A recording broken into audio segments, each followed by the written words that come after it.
Hi everyone, Brendan Wiltsey here. Today I'm going to be doing a 1-hour landscape photo shoot.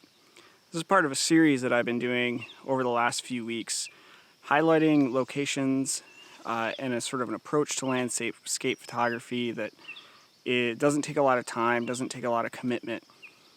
And this is really sort of, for me, both a challenge and a way to have fun with landscape photography, because often what I end up doing is planning out these big trips to remote locations and bringing a lot of gear. There's a lot of planning involved and there's a lot sort of stress involved.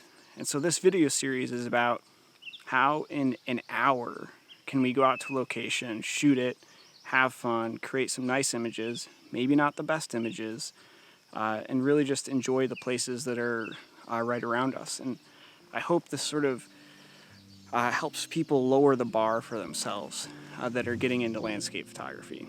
So today's destination is sunset on Lower Saranac Lake.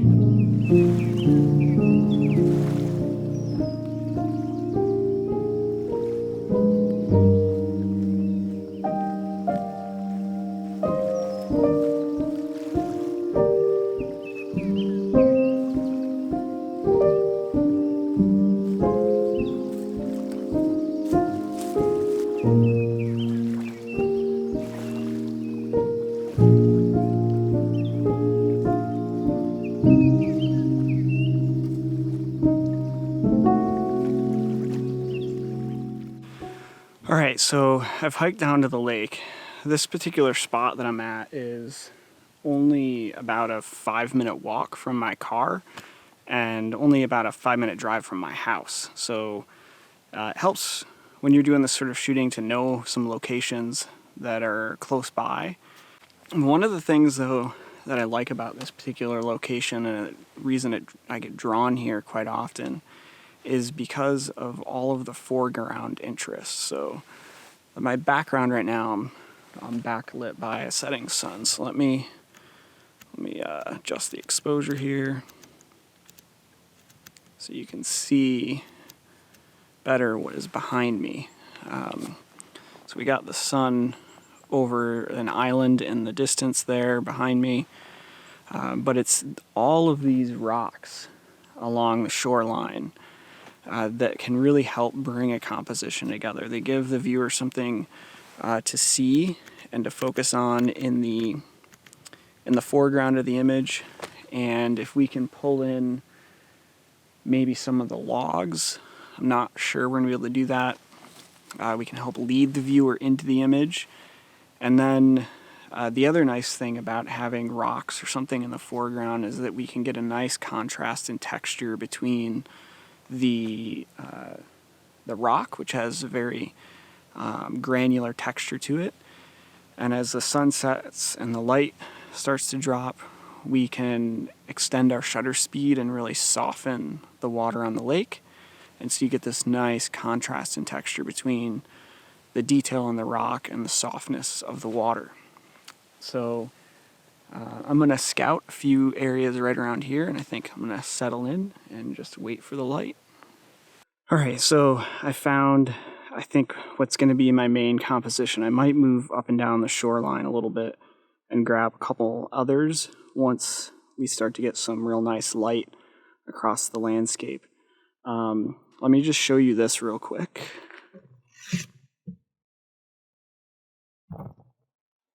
So we have these nice rocks in the foreground, and this island out here, and then exposure a little bit better. And then I like that there's sort of this nice gap between the islands out here. So that's going to be the main composition that I'm working with.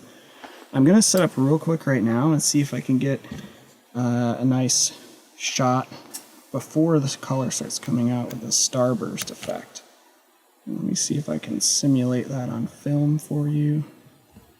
You can see how I can really get that that starburst effect occurring right over that island in the distance. And, 'cause, you know, I can see that. And then, you can see how I can get really get that that starburst effect occurring right over that island in the distance. 'Cause, you know, I can see that. And then, you can see how I can get really get that that starburst effect occurring right over that island in the distance. 'Cause, you know, I can see that. And then, you can see how I can get really get that that starburst effect occurring right over that island in the distance. All right, so I've hiked down to the lake. This is part of a series that I've been doing over the last few weeks, highlighting locations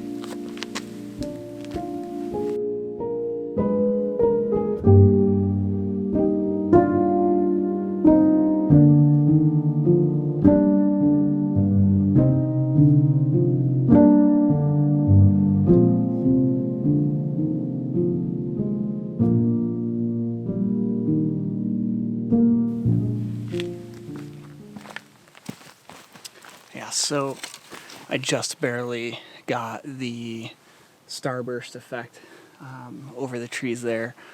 If I would have been just a few minutes later, I wouldn't have gotten that. So not the most amazing image, but I'm happy with it. It's nice. So if you want to get that starburst effect with the sun, you need direct sunlight, and you want to use a small aperture or a large f-stop. So large f-stop means small aperture.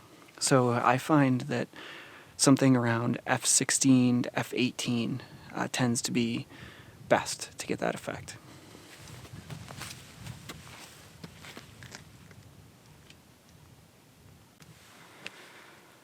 All right, so now that I've got that image in the books, and just to be clear, that all of this so far, this whole video from parking the car to taking that photo, we're looking at about, and shooting this video, we're looking at about 10 minutes. So we're well within the 1 hour for the 1 hour landscape photography shoot.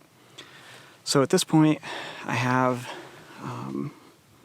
about 20 minutes until the sun actually sets. So we're just going to be sitting around waiting for the light. And I thought, if I'm going to be sitting watching the sunset over in Adirondack Lake, why not have a nice local Adirondack beverage to go along with it? So that's what I'm going to be doing for the next 20 minutes.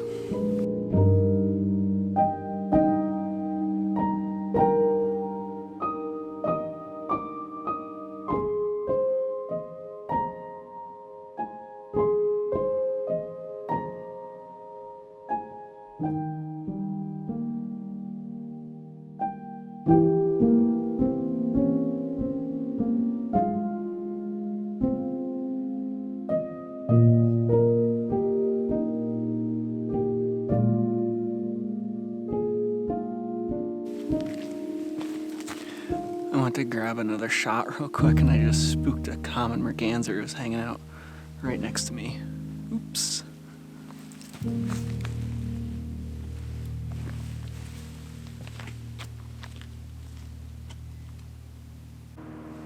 The light is not working out quite the way I expected.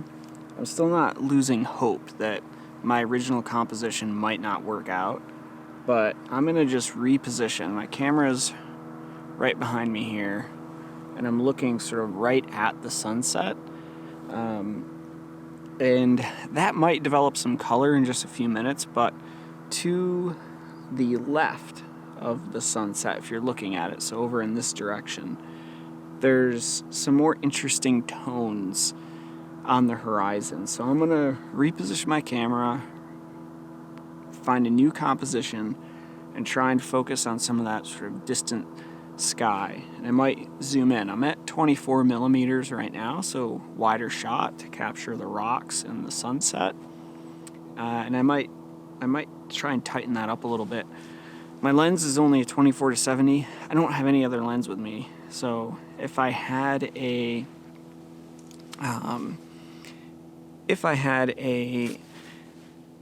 70 to 200, I would probably go with that right now, but I don't. So we're gonna work with what we have. Let's see what we get.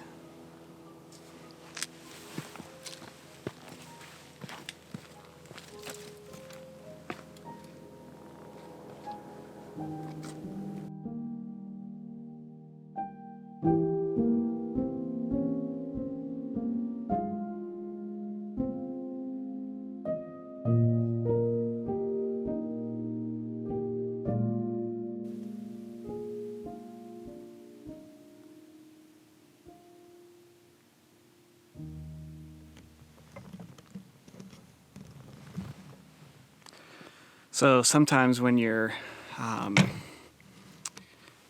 out here in nature waiting for light or just observing what's going on, the best things often aren't related to the photos or the vistas. It's, you know, seeing a common merganser or a common loon swim by, or in this case, I'm sitting here watching the water, and these wave interference patterns are just absolutely fascinating me right now. It's just sort of bringing me back to high school physics and college physics, and here it is in real life, in nature, right in front of us.